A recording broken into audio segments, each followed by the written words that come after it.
Good morning, everyone. Thanks for tuning in. Today is Wednesday, April 1st. We're trying a new product out in today's paper. It's Flavorful Ink. Today's flavor is strawberry, so let us know how that tastes for you. Next, we'll hear from Matthew, Eric, and Carrie.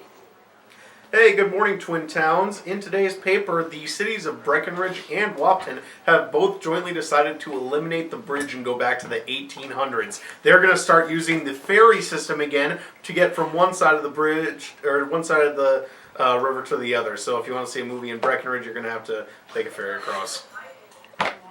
Good morning, everyone. We have some really big breaking news today.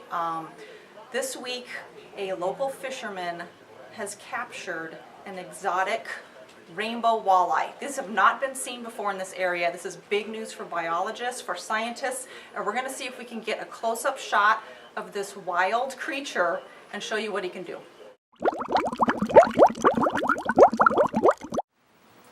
Hey everybody, today in sports, shocking news as the Wahpeton and Breckenridge baseball teams have decided to disband and form a co-op croquet team. Also, the North Dakota State College of Science has changed their nickname. Wildcats no more. They will be the Elements, a reference to the periodic table. Read all about it. It's in today's sports.